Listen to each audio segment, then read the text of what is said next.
Praise the lord. అందరు ఎలా ఉన్నారు? దేవుని కృపను బట్టి మీరు అందరూ బాగున్నారని నేను నమ్ముచున్నాను. మనం లాస్ట్ సండే స్కూల్ లెసన్లో నోవాహు గురించి నేర్చుకున్నాం కదా. అందరికీ గుర్తుందా? దేవుడు జలప్రలయం ముందుగానే రాబోతుందని, మనుషుల పాపము విస్తరించినందుకు దేవుడు బాధపడి నాశనం చేయాలనుకొని దానికంటే ముందుగా నోవాహుకి ఓడ సిద్ధపరచుకోమని చెప్పాడు కదా. అలాగే మనము యేసుక్రీస్తుకి మరియు ఓడకి కూడా మనము సాదృశ్యం తెలుసుకున్నాము. ఎలాగైతే నోవాహు ఓడ ద్వారా రక్షించబడ్డారో పాపంలో ఉన్న మనం కూడా రక్షించబడాలంటే యేసుక్రీస్తు అనే నామం తప్ప మరొక నామం లేదని కూడా మనం తెలుసుకున్నాం కదా. ఈరోజు మనము సెకండ్ లెసన్ అబ్రహాము గురించి కొన్ని విషయాలు తెలుసుకుందాము. దేవుడు అబ్రహాంతో ఏం మాట్లాడాడు, ఎలా ఎక్కడున్నప్పుడు పిలిచాడు, తర్వాత వాళ్ళిద్దరూ ఎలా వాళ్ళ జర్నీ సాగిందో అదంతా మనం ఈరోజు ఈ లెసన్లో కొన్ని విషయాలు తెలుసుకుందాం. లెసన్ స్టార్ట్ చేసే ముందు ఒక చిన్న ప్రేయర్ చేసి స్టార్ట్ చేద్దాం. అందరూ మోకరించి కళ్ళు మూసుకోవాలని కోరుకుంటున్నాను. పరలోకమందున్న మా తండ్రి, మీ పరిశుద్ధ నామని బట్టి స్తోత్రంలో ఇలా మరొకసారి సండే స్కూల్ సెషన్ దేవా చెప్పుకోవడానికి మీరు ఇచ్చిన ఈ ధన్యతను బట్టి మీకు స్తోత్రంలో. ఈరోజు మేము అబ్రహాం గురించి ప్రభువా చెప్పుచుండగా మీరు మాకు తోడుగా ఉండండి. వింటున్న వారిలో చెప్తున్న నాకు కూడా మీ కృపని అనుగ్రహించండి ప్రభువా. మీ ఆత్మీయ వాతావరణంలోనే మమ్మల్ని నడిపించి మీ నామానికి మహిమ తెచ్చుకొనమని యేసయ్య నామములో అడిగి బతిమలాడి వేడుకుంటున్నాను పరమ తండ్రి, ఆమేన్. అయితే ఈ అబ్రహాము లెసన్ గురించి తెలుసుకోవడానికి గల ముఖ్య ఉద్దేశం ఏంటంటే, దేవుని యందు విశ్వసించిన వారిని, దేవుని యందు నమ్మకం ఎవరైతే ఉంచుతారో, ఎవరైతే విధేయత చూపిస్తారో అలాంటి వారిని దేవుడు ఆశీర్వదిస్తాడు. ఇంకా దేవుడు ఎన్నటికీ వదిలిపెట్టాడు. దేవుడే స్వయంగా వారిని నడిపిస్తాడని మనం తెలుసుకోగలం అన్నమాట.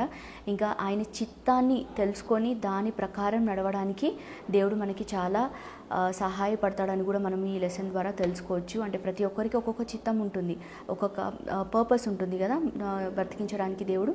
అదేంటో మనం తెలుసుకొని దాని ప్రకారం నడవడానికి దేవుడు ఎలా మనకి హెల్ప్ఫుల్ అవుతాడో అని ఈ లెసన్ ద్వారా మనం తెలుసుకోవచ్చు. అయితే మనం అబ్రహాము గురించి బైబిల్లో ఆదికాండము 12, 13, 14 ఇంకా 18, 19 అధ్యాయాలు, అంటే ఇప్పుడు పర్టికులర్గా మనము ఏదైతే తెలుసుకుంటున్నామో అవి ఈ అధ్యాయాలలో రాసి ఉందన్నమాట. మీరు నోట్ చేసుకొని తర్వాత మీరు మంచిగా లైన్ టు లైన్ చదివితే మీకు ఇంకా మంచి క్లియర్ పిక్చర్ ఉంటుంది. మెమరీ వర్స్ వచ్చేసి హెబ్రీ 11:8, హీబ్రూస్ 11:8. నేను ఒక 2 minutes చదివి వినిపిస్తా. By faith Abraham, when called to go to a place he would later receive as his inheritance, obeyed and went even though he did not know where he was going. తెలుగులో, అబ్రహాము పిలువబడినప్పుడు విశ్వాసమును బట్టి ఆ పిలుపునకి లోబడి తాను స్వాస్థ్యముగా పొందనైన ప్రదేశమునకు బయలు వెళ్ళెను, మరియు ఎక్కడికి వెళ్ళవలెనో అది ఎరుగక బయలు వెళ్ళెను. ఇప్పుడు మనం లెసన్ స్టార్ట్ చేద్దాం. అబ్రహాము ఒక అసలు పేరు అబ్రామ్ అని ఉండేది, కానీ దేవుడు అతని పేరు అబ్రహాముగా మార్చాడనమాట. అబ్రహాము పేరుకి అర్థము అనేక జనములకు తండ్రి. సో ఈయన అనేక జనములకు తండ్రి ఎలా అయ్యాడో మనము ఇప్పుడు ఈ లెసన్ ద్వారా నేర్చుకుందాము. మనం లాస్ట్ లెసన్లో తెలుసుకున్నాము, ఆదాం నుంచి నోవాహు వరకు 10 తరములని విన్నాం కదా. అలాగే ఈ నోవాహు నుంచి అబ్రహాము వరకు కూడా సేమ్ 10 తరాలు. నోవాహుకి 3 కుమారులు మనము విన్నాము, షేము, హాము, యాపేతు కదా. ఈ షేము నుంచి ఎవరైతే వచ్చారో అతనే అబ్రహాం అనమాట. 10వ తరంలో ఇతను అబ్రహాం పుట్టాడు. అబ్రహాము తండ్రి పేరు తేరహు. అబ్రహాంకి 2 సహోదరులు, 2 brothers ఉన్నారు. వారు నాహోరు ఇంకా హారాను. అబ్రహాం ఒక భార్య పేరు షారా. అయితే మనము అబ్రహాము ఎక్కడ ఉండేవాడో తెలుసుకుందాం. అబ్రహాము మెసొపొటేమియా అనే ఒక ప్లేస్, ఊర్ అనే ప్లేస్లో ఆయన కల్దీల దేశంలో నివసిస్తూ ఉండేవాడు అనమాట. అబ్రహాము నివసించిన ఊరు అనే ఆ పట్టణము ఇప్పుడు ప్రజెంట్ వరల్డ్ మ్యాప్లో మనం చూస్తే అది ఇరాక్లో ఉన్నట్టు చూస్తాము, సదర్న్ ఇరాక్. మీరు మీ మ్యాప్స్ ఓపెన్ చేసి వరల్డ్ మ్యాప్స్ మీరు చూస్తారు కదా మీరు చదువుకునేటప్పుడు, అందులో మీరు మీ మ్యాప్ తీసి చూడండి ఇరాక్ ఎక్కడ ఉంటుందో. అది సదర్న్ పార్ట్ ఏదైతే ఉందో మీకు నేను స్లైడ్లో కూడా మీకు చూపిస్తాము, ఎక్కడ నుంచి ఎక్కడ బయలుదేరాడు, ప్రజెంట్ ఇప్పుడు ఆ ప్లేసెస్ ఎక్కడున్నాయి అని చెప్పేసి కూడా మీకు మేము చూపిస్తాం. మీరు అలా కూడా చూడొచ్చు. సో ఆ ప్లేస్ నుంచి ఎలా బయలుదేరాడో అన్ని జర్నీ కూడా మనం తెలుసుకుందాం. ఇప్పుడైతే అబ్రహాముతో దేవుడు ఏం మాట్లాడాడు, ఏం ప్రామిస్, వాగ్దానం ఏమి ఇచ్చాడో మనము ఒక్కసారి విందాం. సో దేవుడు చెప్తున్నాడు అబ్రహాంకి, నీవు లేచి నీ దేశం నుండి, నీ బంధువుల దేశం నుండి, నీ తండ్రి ఇంటి నుండి బయలుదేరి నేను నీకు చూపించే దేశమునకు వెళ్ళమని దేవుడు ఒక మాట చెప్తాడనమాట. తర్వాత నిన్ను గొప్ప జనముగా చేసి నిన్ను ఆశీర్వదించి నీ నామమును నేను గొప్ప చేసేదనని, ఇంకా నిన్ను దూషించువాన్ని నేను శపించుదునని, ఇంకా నిన్ను ఆశీర్వదించువాన్ని నేను ఆశీర్వదించునని దేవుడు అబ్రహాంతో మాట్లాడతాడు. అబ్రహాంతో మాట్లాడిన వెంటనే అబ్రహాము అక్కడి నుంచి బయలుదేరినట్టు మనం చూస్తామన్నమాట. అతని తండ్రి తేరహుతో, ఇంకా ఇంతకుముందు చెప్పినట్టు తన సహోదరుడు హారాన్ ఉన్నాడు కానీ ఆయన అప్పటికే చనిపోతాడనమాట. సో అతని కుమారుడు లోతుతో ఇంకా తన భార్య షారాతో కలిసి వీరు ప్రయాణము కొనసాగిస్తారనమాట. ఇలా కొనసాగిస్తూ వీరు ఇందాక మనం మీకు మెమరీ వర్స్ చదివినప్పుడు ఏం చదివారు మీరు? ఎక్కడికి వెళ్ళాలో ఎరుగకనే బయలుదేరడం చదివాం కదా. సో ఇతనికి తెలియదు యాక్చువల్లీ ఎక్కడికి వెళ్తున్నాడు, ఎక్కడికి వెళ్ళాలో తెలియదు. కానీ అతన్ని పిలిచిన దేవుడు, మాట్లాడిన దేవుడు నిజమైన దేవుడు, ఆయన నమ్మకస్తుడని అబ్రహాము విశ్వాసం ఉంచాడు. ఆయన నమ్మాడు అంతే. నమ్మేసి అతని కుటుంబాన్ని పట్టుకొని తను ఉంటున్న బంధువుల నుంచి కానీ ప్రతి ఒక్క వస్తువుని అన్నిటినీ వదిలిపెట్టేసి అబ్రహాము బయలుదేరాడనమాట. అతను బయలుదేరి అలా మనము ఇప్పుడు అబ్రహాము జర్నీ గురించి తెలుసుకుందాం. అయితే ఊరు నుంచి అబ్రహాము ఇంకా అతని కుటుంబము హారానికి బయలుదేరుతాడనమాట. హారాను అంటే ఇప్పుడున్న ప్లేస్లో టర్కీ అని మనం మ్యాప్లో చూడొచ్చు. సో అక్కడ తేరహు అతని తండ్రి చనిపోతాడు హారాన్లో. చనిపోయిన తర్వాత వారు మరలా బయలుదేరి షెకెంకి వస్తారనమాట. షెకెం అంటే ఇప్పుడున్న ప్లేస్లో ఇజ్రాయెల్ అనమాట. ఇజ్రాయెల్ ప్లేస్కి వచ్చి వారు అక్కడ నివసిస్తారు. అప్పుడు దేవుడు మరలా అబ్రహాంతో మాట్లాడతాడు. ఏమనంటే, ఈ దేశంని నీకు నీ సంతానంలోకి నేను ఇచ్చేదని చెప్పేసి మాట్లాడతాడు. ఇంతకుముందు బయలుదేరినప్పుడు అతనికి ఎరుగక బయలుదేరాడు కదా. ఎప్పుడైతే అతను షెకెంకి వస్తాడో అంటే కానాను ఆ ప్రదేశంకి వచ్చినప్పుడు దేవుడు అతనితో మాట్లాడతాడు. నేను నీకు ఈ దేశంని ఇస్తా అని మాట్లాడతాడు. అప్పుడు అబ్రహాము దేవుని నామంలో ఒక బలిపీఠం కడతాడనమాట. బలిపీఠం కట్టిన తర్వాత మరలా వాళ్ళు ఇంకొంచెం సదర్న్ కిందికి వచ్చేసి బేతేలు అనే ప్లేస్కి వస్తారు. అక్కడ బేతేలుకి ఆయికి మధ్యలో ఒక గుడారం వేసుకొని వాళ్ళు అక్కడ నివసిస్తారనమాట. అది కూడా ఇజ్రాయెల్లోనే ఉంటుంది. ఆ తర్వాత వాళ్ళు ఇంకొంచెం మళ్ళీ డౌన్వర్డ్స్ వచ్చి అక్కడ కరువు వచ్చినందుకు వాళ్ళు మళ్ళీ ఐగుప్తుకి కూడా వెళ్ళి అక్కడ ఉంటారని చెప్పేసి మనం చదువుతామన్నమాట. సో ఇప్పుడు మనం మళ్ళీ ఒకసారి ప్లేసెస్ మనం చూద్దాము. ఊరు నుంచి వాళ్ళు హారాన్కి వెళ్తారు. హారాన్ నుంచి వాళ్ళు షెకెం అంటే కానానికి వచ్చేసి అక్కడ నుంచి ఐగుప్తుకి వెళ్ళినట్టు మనం చూస్తాం. మళ్ళీ ఐగుప్తు నుంచి వాళ్ళు మళ్ళీ మొదట ఎక్కడైతే ఫస్ట్ బలిపీఠం కడతాడో ఆ బేతేల్ అనే ప్లేస్కి మళ్ళీ వచ్చి మళ్ళీ అక్కడ గుడారం వేసుకుంటారనమాట. సో ఇప్పుడున్న ప్లేసెస్ చూస్తే Iraq, next Turkey, next Israel, Egypt, మళ్ళీ ఈజిప్ట్ నుంచి ఐగుప్తు నుంచి మళ్ళీ వాళ్ళు ఇజ్రాయెల్కి వచ్చి అక్కడ నివాసం చేయడం స్టార్ట్ చేస్తారనమాట. ఇది జరిగిన తర్వాత లోతు మనం ఇందాక విన్నాం కదా, హారానికి పుట్టిన కుమారుడు లోతు కూడా వీరితో పాటే ప్రయాణం కొనసాగిస్తాడనమాట. అయితే అప్పటికే అబ్రహాము ఇంకా లోతు ఒక ఆస్తి చాలా పెరిగిపోయి ఉంటుందన్నమాట. వారికి అనేక గొడ్లు, అనేక గుడారములు, బంగారము, వెండి, ఇంకా పని చేసేవారు చాలామంది పెరిగిపోయి చాలా ధనవంతుడిగా అబ్రహాం అప్పటికీ ఉంటాడనమాట. సో వాళ్ళు ఉంటున్న ఆ ప్లేస్ ఏదైతే ఉంటుందో ఆ స్థలం వారికి సరిపోకుండా ఉంటుంది. సో సరిపోకుండా ఉండేసరికి ఆ పశువుల కాపరులు ఎవరైతే ఉంటారో, లోతు పశువుల కాపరులు ఇంకా అబ్రహాంకున్న పశువుల కాపరులు ఎవరైతే ఉంటారో వారి మధ్యలో గొడవ స్టార్ట్ అవుతుందన్నమాట. గొడవ స్టార్ట్ అయినప్పుడు ఇప్పుడు అబ్రహాము లోతు దగ్గరికి వెళ్ళి చక్కగా మాట్లాడతాడు. అక్కడ గొడవ ఏం పెట్టుకోడు. యాక్చువల్లీ అబ్రహాంని లోతు వెంబడిస్తాడు కదా, లోతుని అబ్రహాం కాదు వెంబడించింది. అబ్రహాముకి యాక్చువల్లీ అధికారం ఉండాలి, కానీ అక్కడ అబ్రహాము తగ్గించుకొని చక్కగా లోతు దగ్గరికి వెళ్ళి మాట్లాడతాడు. ఏమని అంటే, మన ఇద్దరం బంధువులను కనుక మన మధ్యలో ఇలా గొడవ ఉండడము నాకు ఇష్టం లేదు. సో నువ్వు నీకు ఇష్టం ఉన్న చోటుకి వెళ్ళు, నేను నీకు చాయిస్ ఇస్తున్నాను. అతను ఒక చాయిస్ ఇస్తాడనమాట.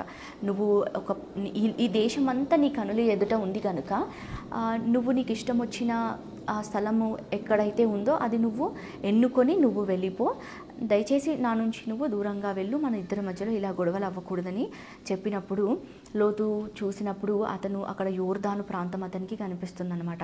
అది చాలా పచ్చగా ఉంటుందన్నమాట. సో అది చూసి అతనికి అది నచ్చి ఆ సొదొము అనే ఒక ప్రాంతానికి అతని కుటుంబం అక్కడికి వెళ్ళిపోతారనమాట. వెళ్ళిపోయినప్పుడు అలా అబ్రహాము లోతు అక్కడ మధ్యలో సపరేట్ అయిపోతారనమాట. అయితే లోతు అబ్రహాం నుంచి వేరైన తర్వాత దేవుడు మరలా అబ్రహాముతో మాట్లాడతాడనమాట.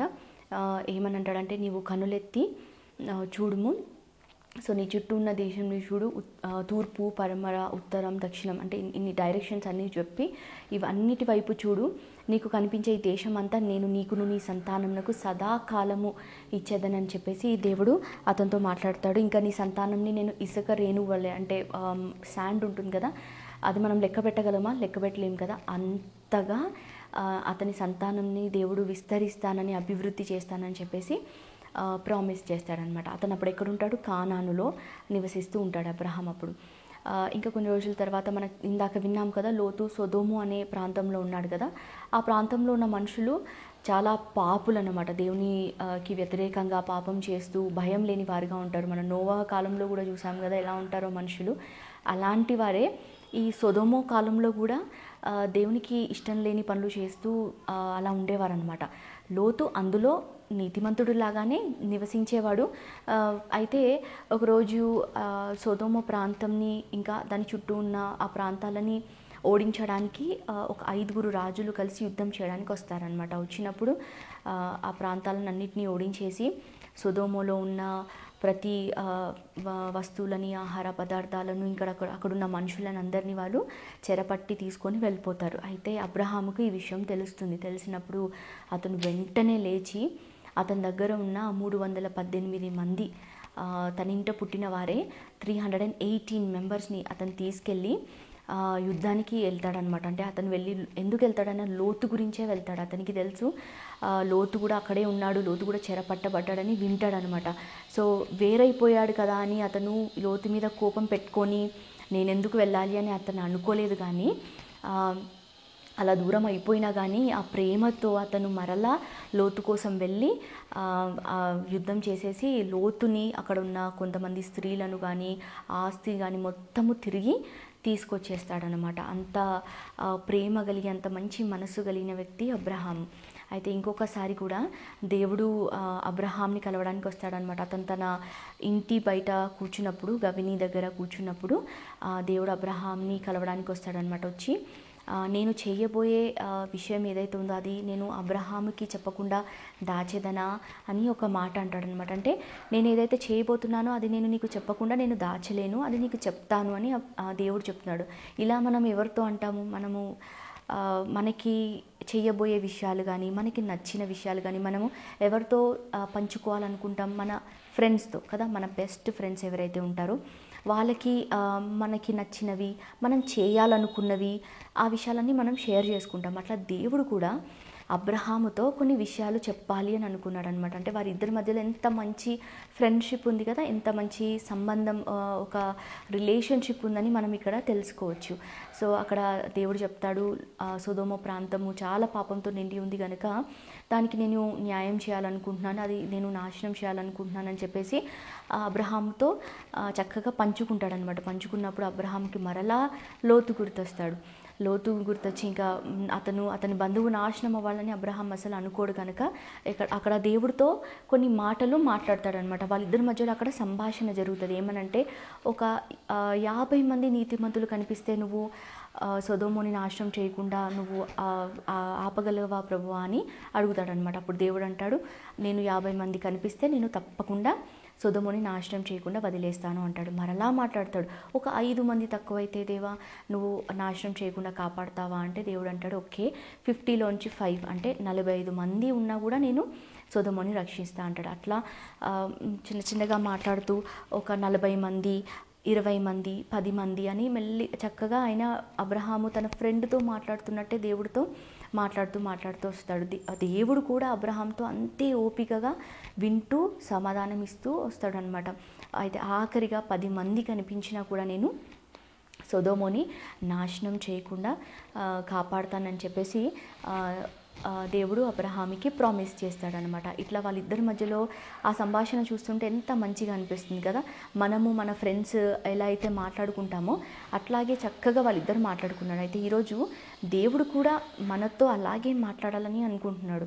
అబ్రహాంతోనే కాదు, మనతో కూడా దేవుడు ఒక మంచి ఫ్రెండ్షిప్ మెయింటైన్ చేయాలని, మంచి రిలేషన్షిప్ మెయింటైన్ చేయాలని దేవుడు మనలో నుంచి కూడా కోరుకుంటున్నారు. కానీ మనం ఇష్టపడుతున్నామా అనేది కూడా ముఖ్యం కదా. మన మనస్సుని బట్టి కూడా దేవుడు మనతో మాట్లాడతాడు. మనం బిజీగా ఉండి మన పనులు మనం చేసుకుంటూ ఉంటే దేవుడు మనతో మాట్లాడడానికి అసలు అవకాశమే ఉండదు. సో మనం కూడా అబ్రహాములాగా దేవుడు మాటకి లోబడి ఆయన చెప్పినదంతా చేస్తూ ఏ ప్రశ్న కూడా వేయకుండా మనం ఎప్పుడైతే ఆయనకి పూర్తిగా విధేయత చూపిస్తామో తప్పకుండా దేవుడు మనతో కూడా మాట్లాడతాడనమాట.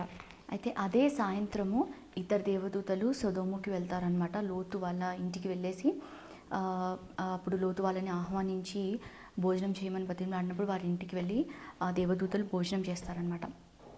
చేసిన తర్వాత వాళ్ళు చెప్తారు, యెహోవా మమ్మల్ని పంపించాడు, మరి ఇక్కడ పాపం ఎక్కువ అయిపోయిన కారణం చేత యెహోవా ఈ ప్రాంతం అంతని నాశనం చేయాలనుకుంటున్నాడు. కాబట్టి నీ ఇంట్లో ఎవరెవరు ఉన్నారు, నీకు తెలిసిన వారు ఎవరెవరు ఉన్నారు, అందరినీ నువ్వు తీసుకొని త్వరగా బయటికి వచ్చాయని చెప్తాడనమాట. అక్కడ లోతు కొంచెం సేపు తడువు చేసినప్పటికీ మనం చూస్తాము దేవదూతలు వారి చెయ్యి పట్టుకొని లోతుని, అతని భార్యని, అతని ఇద్దరు కుమార్తెలను కూడా చెయ్యి పట్టుకొని బయటికి లాగి వారు ఆ ప్రాంతం నుంచి తీసుకొస్తారనమాట బయటికి. అంటే యెహోవా అక్కడ కనికరపడ్డాడు లోతు మీద అని మనం చదువుతాం. ఇదంతా ఎవరి వల్ల జరిగింది? అబ్రహాం వల్లనే. మనం ఇంతకుముందే విన్నాం కదా, అబ్రహాము దేవుని దగ్గర బతిమలాడుకుంటున్నాడు లోతు గురించి. 50 మంది ఉన్నా రక్షిస్తావా ప్రభువా, ఒక 40 మంది ఉన్నా రక్షిస్తావా అని బతిమలాడుకొని దేవుడి దగ్గర నుంచి ఒక మాట తీసుకున్నాడు, ఒక ప్రామిస్ తీసుకున్న తర్వాత అక్కడ దేవుడు కూడా అబ్రహాముని మర్చిపోలేదు. అబ్రహాంని బట్టి దేవుడు లోతుని జ్ఞాపకం చేసుకొని లోతుని, అతని భార్యని, అతని పిల్లల్ని కూడా సొదొమ నుంచి బయటికి తీసుకొచ్చేసి మీరు వెనక తట్టు తిరగకుండా ఈ ప్రాంతం నుంచి పారిపోండి అని చెప్పేసి వాళ్ళు హెచ్చరిస్తారనమాట. అయినప్పటికీ లోతు భార్య వెనకకి తిరిగి ఉప్పు స్తంభం అయిపోతుందన్నమాట. సో అక్కడ రక్షించబడింది లోతు, అతని ఇద్దరు కుమార్తెలే రక్షించబడతారనమాట. సో మనం ఇక్కడ తెలుసుకోవాల్సింది ఏంటంటే, మన గురించి కూడా ప్రార్థన చేసే వాళ్ళు చాలామంది ఉంటారు కదా. మనకి తెలియకుండానే మన గురించి ప్రేయర్ చేస్తారు చాలామంది. ఇప్పుడు మీ పేరెంట్సే చూసుకోండి, మీకు తెలియకుండా వారు మీ గురించి ఎంత దేవుని దగ్గర ప్రార్థన చేస్తున్నారో మనకి తెలుసా.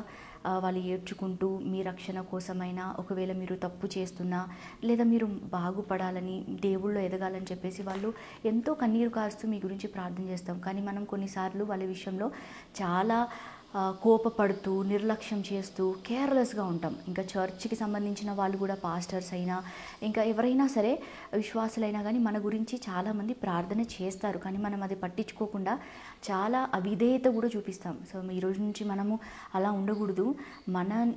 మనకేం తెలుసు, ఎవరో ప్రార్థన వల్ల దేవుడు మనని కనికరించి దేవుడు మనని కాపాడుతున్నాడు, మనని ప్రొటెక్ట్ చేస్తున్నాడని మనకి తెలియదు కనుక మనము అందరి విషయంలో భయం కలిగి ఉండాలి, విధేయత చూపిస్తూ ఉండాలి. దేవునికి ఎలా భయపడతామో మనుషులకు కూడా మనము అంతే విధేయత, అంతే భయము మనం కలిగి ఉండాలన్నమాట. సో ఈ లెసన్ మీకు అందరికీ అర్థమైందని నేను నమ్ముచున్నాను. ఇంకొకసారి అబ్రహాము ద్వారా దేవుడు మనతో ఈరోజు ఏం మాట్లాడాడో చిన్నగా కాసేపు మనం తెలుసుకుందాము. మనం విన్నాం కదా, అబ్రహాముని దేవుడు పిలిచినప్పుడు ఏ ప్రశ్న లేకుండా అబ్రహాము దేవునికి లోబడ్డాడు. ఇప్పుడే బయలుదేరాలా, లేదంటే ఎక్కడికి బయలుదేరాలి ప్రభువా, నాకు కనీసం ఆ ప్లేస్ చెప్పు అని అడిగినట్టు మనం ఎక్కడ చూడట్లేదు. అతను ఎక్కడికి వెళ్ళాలో తెలియకనే బయలుదేరాడని చెప్పేసి మనం విన్నాం కదా. అలా బయలుదేరడానికి ఎంత విశ్వాసం కలగాలి ఒక్కసారి ఆలోచించండి. మీరు కూడా సపోజ్ మనము మన ఇల్లు ఖాళీ చేసి వేరే ప్లేస్కి వెళ్ళామనుకోండి, అప్పుడు మనం స్కూల్ కూడా చేంజ్ అవుతాం కదా. ఒక్కసారి మనకి ఎట్లా అనిపిస్తుంది, చాలామంది మనలో ఇలా ఇల్లు మనము ఖాళీ చేసేసి వేరే చోటికి వెళ్ళిన వాళ్ళమే అయి ఉంటాం. కొత్త ప్లేస్, కొత్త స్కూల్కి వెళ్ళాము. అప్పుడు మనకి ఎలా అనిపిస్తుంది చెప్పండి, అన్నీ గుర్తొస్తుంటాయి కదా. మన పాత ఫ్రెండ్స్, పాత స్కూల్, ఇంటి దగ్గర ఉండే ఫ్రెండ్స్ కానీ, ఆ ఇల్లు కానీ, అవన్నీ మనం గుర్తు చేసుకొని అసలు కొన్ని రోజులు మనకి అస్సలు మంచిగా అనిపించదు, మనం ఏడుస్తాం కూడా కొన్నిసార్లు. అలాంటిది అబ్రహాంకి అప్పుడు 70+ ఉన్నాయి, ఆయన ఏజ్ 70 సంవత్సరాలు దాటిన వాడు అబ్రహాము. మరి అతను తన తండ్రి ఇంటిని, తన బంధువులని, తనకున్న సమస్తాన్ని విడిచిపెట్టి దేవుడు రమ్మని చెప్పగానే వెంటనే ఒక్క ప్రశ్న కూడా వేయకుండా ఆయన బయలుదేరినట్టు మనం చూస్తాం. దానికి ఎంత విశ్వాసం కావాలి అంటే అతన్ని మనం చదువుతాం కూడా, హెబ్రీ పత్రికలో మనం చదువుతాం, విశ్వాసాన్ని బట్టి అబ్రహాం ఆ పిలుపునకి లోబడి తాను పొందనయున్న ఆ స్వాస్థ్యం కొరకు అతను బయలుదేరాడు. సో ఎక్కడికి వెళ్ళాడో తెలియకనే బయలుదేరాడని మీకు ఇప్పుడు ఇచ్చిన కంటత వాక్యం కూడా అదే. మంచిగా ఒకసారి జాగ్రత్తగా మరొకసారి చదవాలి. సో ఇట్లాంటి విశ్వాసం కలిగి ఉన్నాడు కాబట్టి అబ్రహాము అక్కడి నుంచి బయలుదేరగలిగాడు అనమాట. సో ఇంకొక పాయింట్ చూసుకుంటే లోతు విషయంలో అబ్రహాము చేసిన దాన్ని చూస్తే అక్కడ వాళ్ళ ఇద్దరి మధ్యలో ఎంతో ప్రేమ, ఒక సహోదర ప్రేమ మనము చూస్తామన్నమాట. లోతే అబ్రహాంని వెంబడించినప్పటికీ అక్కడ అబ్రహాం చెప్తాడు, నువ్వు కుడి తట్టుకు వెళ్తే నేను ఎడమ తట్టుకు వెళ్ళిపోతాను, నువ్వు ఎడమ తట్టుకు వెళ్తే నేను కుడి తట్టుకు వెళ్తానని చెప్పేసి ఒక చాయిస్ ఇస్తాడు, ఒక నిర్ణయము లోతుకే ఇస్తున్నాడు అనమాట. ఇచ్చి అతను అటువైపు వెళ్ళినప్పుడు అబ్రహాం కానాన్లో ఉన్నట్టు మనం ఇంతవరకు చదివాం. సో అక్కడ ఏ గొడవ పెట్టుకోనకుండా ఒక విధేయత చూపించాడు, ఒక తగ్గించుకునే మనసు మనకి అబ్రహాంలో కనిపిస్తుంది కదా.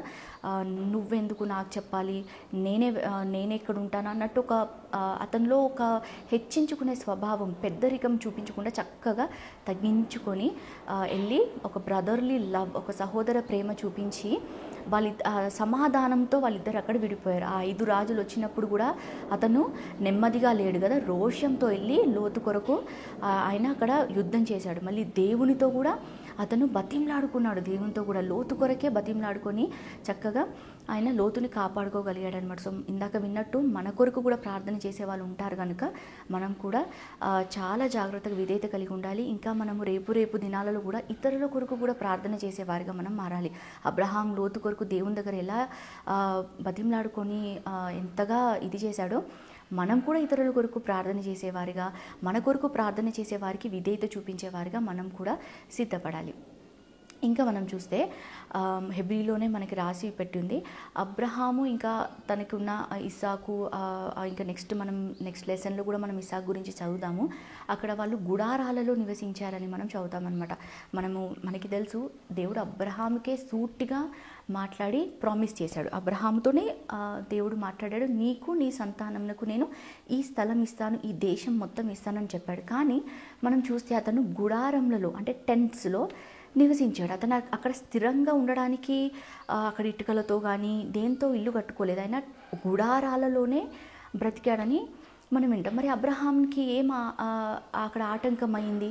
అబ్రహాముతోనే కదా దేవుడు మాట్లాడాడు, చక్కగా నీకే ఇస్తున్నాను అని మాట్లాడినప్పుడు అక్కడే స్థిరంగా మంచిగా పెద్దగా కట్టుకోవచ్చు కదా. మరి ఆయన ధనవంతుడని కూడా మనం చదివాము, అతనికి డబ్బు విషయంలో కూడా ఏమీ తక్కువ లేదు, అయినా కానీ అలా ఉన్నాడు. సో మనం అక్కడ చదువుతాము అబ్రహాంతో దేవుని మాట్లాడినప్పుడు అతను చూసింది ఇక్కడున్న దేశం కాదు కానీ ఆయన పరలోకం చూశాడనమాట. అక్కడ దేవుడు అతని కొరకు కడుతున్న ఒక దేశాన్ని అతను చూశాడనమాట. పునాదులు గల పట్టణం చూశాడని మనం చదువుతామంటే పరలోకానికి సంబంధించిన ఒక దేశాన్ని చూశాడనమాట.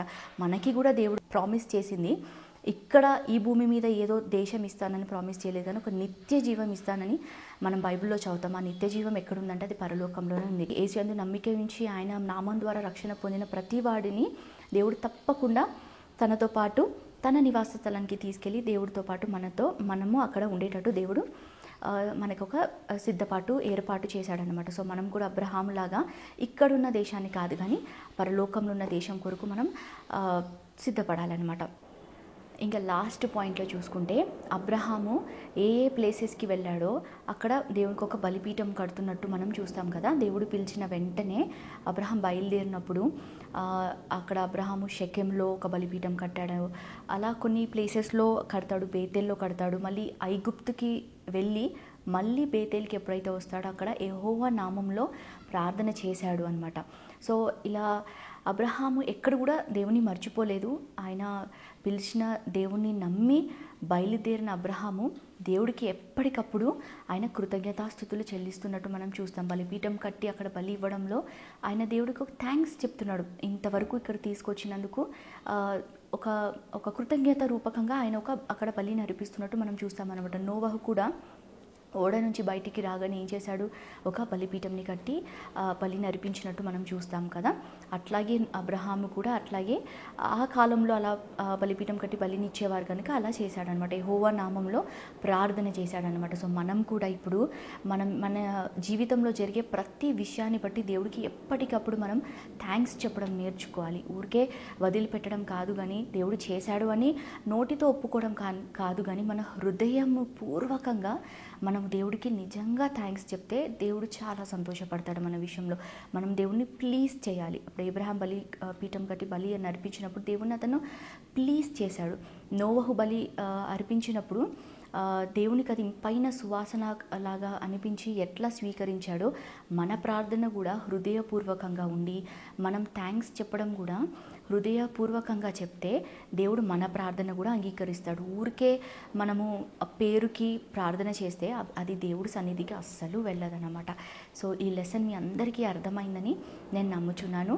విన్న ఈ ప్రతి మాటలు కానీ మీరు అన్నీ హృదయంలో ఉంచుకోవాలి. మెమరీ వర్స్ కానీ, ఇప్పుడు నేను బైబిల్ పోర్షన్ కూడా చెప్పాను కదా, ఆదికాండము 12, 13, 14, 18, 19 ఇవన్నీ మీరు తప్పకుండా మీ బైబిల్స్ ఓపెన్ చేసి చదివితే ఇంకా మీకు చక్కగా అర్థమవుతాయి. ఊరికే కథ వినేసి వెళ్ళడం కాకుండా ఇవన్నీ మీ బుక్స్లో రాసుకొని చదువుకోండి.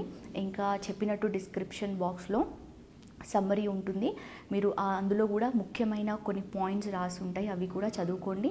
క్వశ్చన్స్ ఇస్తారు, క్వశ్చన్స్ కూడా మీరు ఆన్సర్ చేయండి. యాక్టివిటీ ఏదైతే ఉంటుందో అది కూడా మీరు ఎవరైనా సహాయం తీసుకొని కూడా చేయొచ్చు. ఇంకా అబ్రహాం లెసన్ ఇప్పటికే అయిపోలేదు, చాలా పెద్దది కనుక ఇది ఫస్ట్ పార్ట్. నెక్స్ట్ లెసన్లో మనం ఇంకా కొంచెం నేర్చుకుందాము. అప్పుడు అబ్రహాంకి దేవుడు ఇచ్చిన కుమారుడు గురించి, ఇస్సాకు గురించి కూడా ఇంకొన్ని విషయాలు నెక్స్ట్ లెసన్లో మనం నేర్చుకుందాం. దేవుడు ఈ సెషన్ని ఇంతవరకు నడిపించినందుకు ఆయనకి కృతజ్ఞతాస్తుతులు చెల్లిస్తున్నాను. ఒక చిన్న ప్రేయర్ చేసుకొని మనం ఈ సెషన్ని ముగిద్దాం.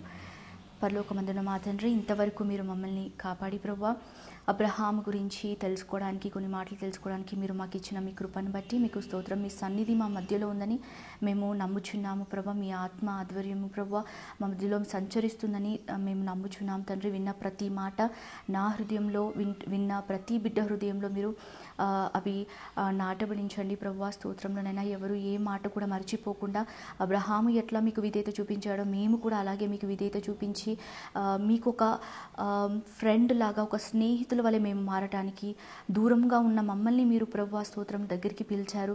ఇంకనూ మేము దూరం ఉండడం మీకు ఇష్టం లేదు ప్రభువా. అందుకని మీ ప్రతి మాట విని మేము లోబడినట్లుగా మీకు ఒక ఫ్రెండ్స్ లాగా మేము ఉండుటకు మీరే మమ్మల్ని సిద్ధపరచండి. సమస్త మహిమా ఘనత ప్రభావం మీకే చెల్లించుకొంచు. ఇంకా ముందున్న రాబోయే సెషన్స్లో కూడా మీరు మహిమ పొంది మీరే మాకు సహాయం చేసి నడిపించమని యేసయ్య నామంలో అడిగి బతిమలాడి వేడుకుంటున్నాను పరమ తండ్రి. ఆమేన్.